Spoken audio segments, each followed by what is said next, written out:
Representative Carson from the 7th Congressional District for his remarks during the special order at this time.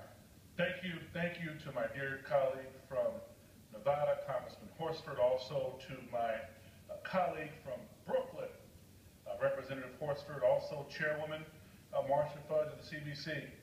Mr. Speaker, a special ed teacher contacted my office last month worried about cuts to food stamps and the impact that they would have on her classroom. One of her 6th grade students had burst into tears in the middle of her lesson because she heard on the news that benefits would be cut on November the 1st. Mr. Speaker, this teacher was compassionate enough to take the child's concerns quite seriously. She gave them a voice by contacting our office. I rise today, Mr. Speaker, to be this child's voice, the voice of all of those who live in the wealthiest nation on earth, but still live in hunger. Mr. Speaker, if you look at the list of the most food insecure districts in the country, you see populations of every race and every ethnicity. Even in the state with the least food insecurity, 15% of families still struggle to find their next meal. So while I speak today as a member of the esteemed Congressional Black Caucus, we stand with all Americans. Sadly, my congressional district in the great Hoosier state of Indiana holds the dubious distinction of having one of the highest rates of food insecurity in the entire country. Over 30% of families in Indianapolis struggle to put food on the table and don't always know where their next meal is coming from. To be clear, this is not a criticism of the local food banks or not-for-profits that serve the poor very honorably. Hoosiers take care of one another, which is why we have some of the best service organizations in the entire country. But sadly, even the best food banks can't pull food out of the thin air. Over the past few years, Mr. Speaker, I've heard from many Indiana food banks that donations are down as more people struggle to make ends meet in our economic downturn. And with high unemployment and underemployment, federal assistance simply isn't buying enough food to meet their demand. The shelves just aren't as full as they used to be. This leaves many low-income constituents to rely on SNAP, also known as food stamps, a program that will be cut by $5 billion next year as Recovery Act provisions expire. Even with ideal funding levels, food stamps never means large, multi-course meals for poor families. The average person receives less than $1.50 per meal. For many of these families, Mr. Speaker, a healthful meal is already a luxury that remains out of reach. These families just want to put food on the table. The program means a few $100s a month per family, which is enough for some bread, cereal, canned food, but rarely fresh vegetables or meat. No one gets rich off of food stamps, but at least they can eat. Yet, for some reason, the program remains one of the prime targets of members of Congress who are now fighting to cut nearly 4 million people from this program. This is unacceptable and it has real-life implications.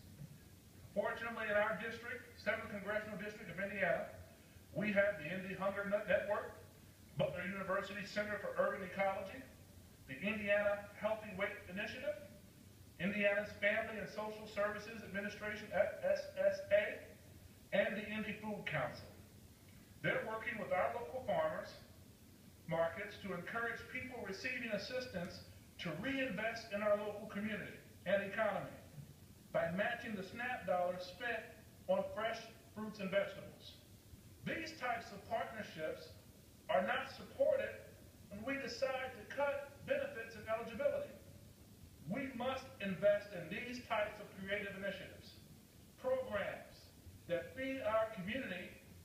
incentivize healthy living, programs that create jobs and rebuild our economy so that people are fed and healthy enough to go to school, work, and contribute to our economy. Some of my colleagues argue that our debt is out of control, that we need to rein in spending, and that every American should be asked to sacrifice equally. But we have to put this thing into perspective.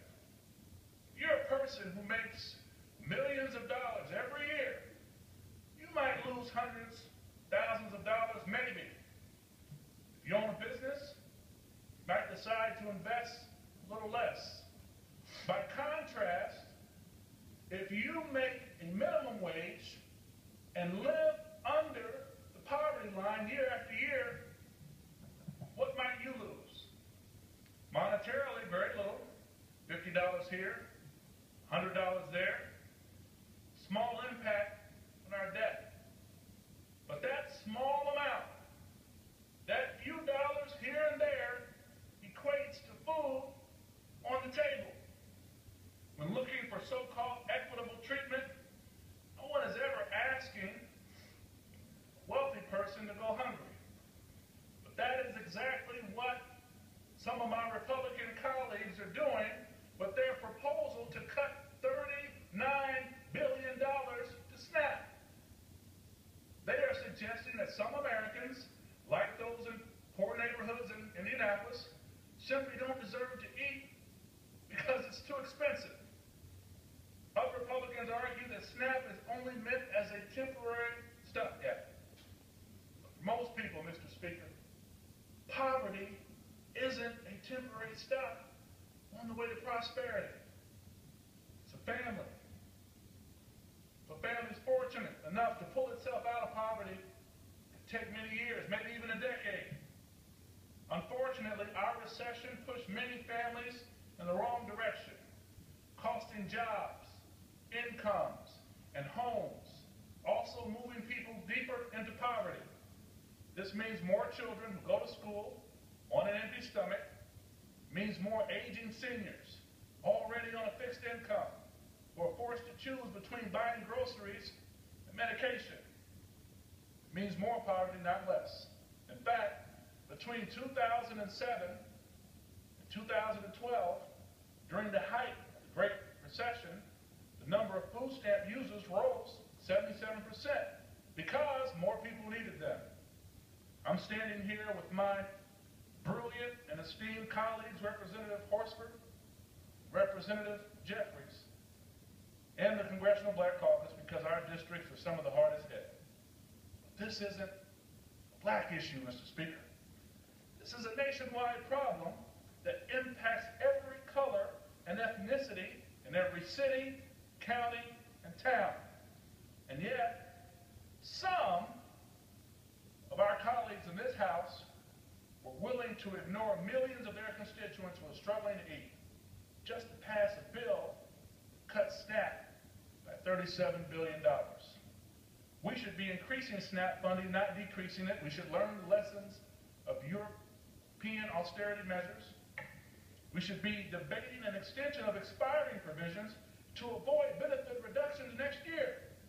We should be focused on ending hunger in America, not just by cutting programs that might reduce the debt. Mr. Speaker, as I close, many of us take for granted we can grab a sandwich or make a salad when we need to eat. Most people here, most of us, I know I will, celebrate Thanksgiving next week, tables full of good food, some of the best food that money can buy. But for many in America, Thanksgiving is just another day spent in hunger. For these people, a traditional Thanksgiving meal is simply out of reach. Yet we believe that struggling families across the country would say that on Thanksgiving they are thankful for any amount of food they can buy, the food that SNAP helps them buy. Instead of taking this away, let's fight for a higher quality of life, and let's stand together to make sure our neighbors, our children, and our vulnerable seniors never go hungry. Thank you. I yield back my time. I'd like to thank the distinguished gentleman from Indiana.